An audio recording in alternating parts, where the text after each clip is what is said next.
Alrighty, welcome back everyone. We just talked about some of the craziness that could go down in week one and highlighted some of the big games and where the chaos could come. But at the end of the day, it is going to be a crazy week and we will break it all down starting tomorrow. But let's get into this Michigan NOA because we finally got to the point where Michigan has all of the details about what their allegations are and how they're going to deal with it going forward. And it's something that we've been waiting quite a bit for. We got a little bit of a leak about 3 weeks ago or so, and that pretty much told us everything we needed to know, if I'm being totally honest, and respect to all the reporters that were able to figure that out, because they didn't miss much, to be totally honest with you. So Michigan has about 90 days to respond to this, so this is still a pretty drawn-out experience. It's really just this getting delivered shows that the lawyers can get to work. They can start doing what they need to do behind the scenes to make this, get to a conclusion on all of this craziness. But at the end of the day, this is exactly what we knew it was a couple of weeks ago. There's 5 coaches that had violated level 1 violations, so Jim Harbaugh included in that and a couple other assistants here and there. 52 texts were deleted from Sherrone Moore to Conor Stallions. If there was something in those texts that was really going to go against Michigan, we would know about it by now. I can promise you that. And then Stallions and his group illegally scouted 58 times over 3 years. He was on the sideline for CMU. There's not really anything concrete other than that. So it's one of those things that we knew pretty much everything about 3 weeks ago, and we didn't necessarily get too much new information. Now, the one little new thing that we did get that was slightly interesting, I suppose, is Jesse Minter and Denard Robinson, 2 people that were named in this, have decided to comply with the NCAA, have decided to just kind of figure out a conclusion for that. And I think that's probably because they both likely want to coach in college at some point in the future. Jesse Minter may be a little less likely if they have the success in Los Angeles they want to have, but at the end of the day, it's going to be really interesting to see all of this kind of unfold. And Jim Harbaugh, obviously, we've talked about this a ton. This does not impact him at all at this point. He's in the NFL, he's going to stay in the NFL, and once he's done with the NFL, he's going to find a seat on Fox or ESPN and just ride out the rest of his days. I can almost promise you that, so any of that, 4-year show cause or any of that stuff, you might as well throw it out the window. It doesn't necessarily matter. So getting into this, it's kind of, I think it's frustrated some people that we haven't gotten this big hammer down on Michigan that a lot of people were expecting and a lot of people, mainly people wearing scarlet and gray right now, really much want. And we're not going to get that, plain and simple. Sherrone Moore, there's a possibility that at the end of all this, he's suspended for a game at the end of the season. Maybe they play it a little bit differently and speed things up and suspend him early on in the season to negate the end of the season stuff. I don't know. But at the end of the day, everyone that was waiting for that big hammer from the NCAA, everyone that was waiting for Michigan to get wins taken away and scholarships and all of this different stuff, it's never happening. Don't hold your breath, because the NCAA can't really do that anymore. It's not a disrespect thing to the NCAA, it's just when they walk into your doors now, you don't just immediately say yes. In fact, Michigan just outright said no throughout this entire investigation, and look where it got them. It got them in a really good position where a lot of this is probably going to be a little bit of a slap on the wrist. So Jim Harbaugh, when they walked into his room, he just outright said no. He said he's not going to comply with an investigation, and frankly, if they did, I tend to believe that this punishment would be a little bit more aggressive, and we'd know a lot more about what was going to happen at Michigan and what did happen at Michigan last year. So it's one of those things that everyone wants, justice, I suppose. Everyone wants the NCAA to come down on Michigan, to tear them apart, to tear them to pieces. It's never going to happen. And it's not only because they don't have enough evidence to even go after Michigan, because they definitely don't. But on the other side of it, Michigan's very, very valuable. Michigan is one of the most valuable assets in the entire sport, whether we like it or not. So whether it's, the NCAA or it's ESPN or it's Fox, it's not happening. There's no world where they're coming down on a team like Michigan that just won their national title as aggressively as people all want it. So it's going to be really interesting to watch all of this unfold. And frankly, with all of this coming out the way that it did, it's going to be really, really fascinating to watch all of this unfold over even the next 24 hours. Because as you might remember, there is a documentary coming out around Conor Stallions here. I think today actually is when it's released on Netflix.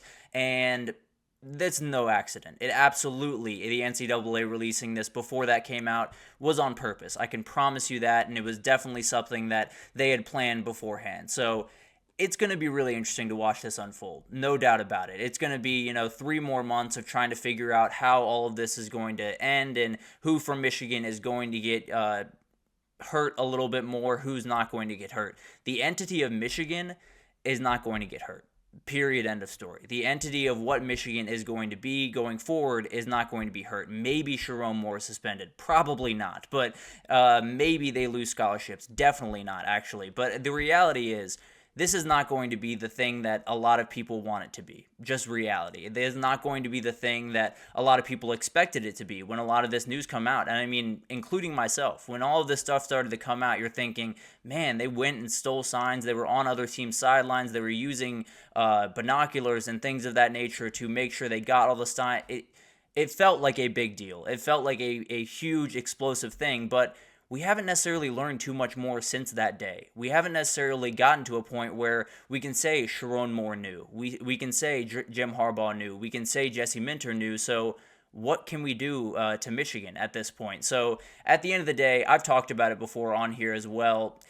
We can talk about how much the sign stealing matters. I think it mattered a little bit early on in the season. They still won the championship. I watched them walk down the field against an Alabama team that had a really good defense a year ago and called beautiful plays throughout that entire series. I watched them make a stop on that Alabama game on the goal line. So it's one of those things that I understand that it's a really, really tough precedent to set if you're not going to come down on people that did steal signs and did get into this type of conversation. But if you can't prove that a lot of people in this program knew about it, if you can't prove that it goes deeper than Conor Stallions, I don't know what they want them to do. I don't know what Michigan is supposed to get, hit with at the end of the day, because the reality is, if you can't show me that everyone in Michigan knew, if you can't show me that Jim Harbaugh was fully in on this and absolutely was, throwing Conor Stallions and all of his, his group out there to scout all these games, I'm having a hard time saying they should,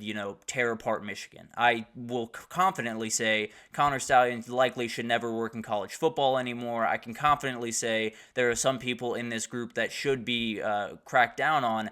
The entity of Michigan probably shouldn't be, because you're going to get after people that probably shouldn't be gotten after. The kids that are coming in as recruits, the kids that are going to come in the next couple of years are going to be the ones that are hurt by this. So overall, you look at all of the stuff that has happened over the last little bit, and frankly, all of the stuff that is going to happen over the next little bit, including that Netflix documentary that's coming out here pretty soon. And it's hard for me to say anything other than we've gotten what we're going to get. There's nothing more that is going to come out over the next little bit that is going to satisfy anyone that wants this hammer dropped on Michigan or wants Michigan to be buried by this. It's not going to happen. Plain and simple. It's just not something that's on the horizon. It's not something they can even justify doing, because the reality is, from what I've seen, there's nothing that really tears apart this program and makes me think that Conor Stallions was not working on his own. Now, there's a theory in my mind that it would be crazy if he was, but at the end of the day, there is a little bit of crazy there. So I do think it's going to be really interesting to watch this unfold, and obviously I will be watching that Netflix documentary and see what it says. I don't think it's going to be nearly as interesting and nearly as deep as some people want it to be. But at the end of the day, this is one of those issues that, frankly, it was probably over a couple of months ago. This is just another step in the process to put it behind us more than anything else. And the whole crowd that, was waiting for that big time punishment to come down on Sharon Moore in Michigan and Michigan to be hurt for years to come, that's just not happening. Plain and simple, it's not something that's going to come, and it's something that, you can wish for all you want, but I wouldn't hold your breath by any means, because the NCAA is not going to hurt the entity of Michigan any further than they have to, and especially ESPN and Fox are not going to do that. So it's going to be really interesting to watch. There's no two ways about that. There's one of those things that we will absolutely continue to talk about as we get into this stuff, but overall, there's just not a lot here. There's not a lot of juice since it really broke. There's been a couple of little things here over the last little bit that have been interesting to watch unfold, and definitely there will be stuff that will break down on the show, but at the end of the day, the NCAA is not going to get Michigan for much. They're not going to tear them apart. They're not going to tear them down. They're not going to strip scholarships or wins or the championship especially. They're not going to do any of that. At most, it'll be a little bit of a fine from Michigan to the NCAA, and that'll probably be the end of it, if I'm being totally honest. So it's one of those things that, we can talk about this ad nauseum. We can go all day about, what happened at Michigan, how much it played a part and how much it didn't, and all of that type of stuff.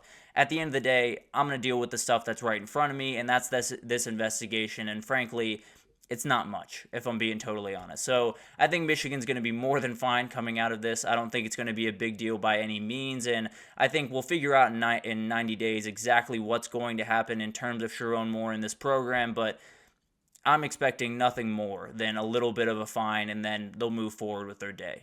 So definitely a really interesting story, and one that seems to be coming to a close here pretty soon, but we'll definitely follow it throughout, and if something drastic changes, then we'll absolutely update you. But let's get to our second break here, and when we come back, we're going to break down some of these schedule changes coming for college football. A portal change could be coming. The entire season could be shifting forward. So we'll talk about that right after this, so stick with us.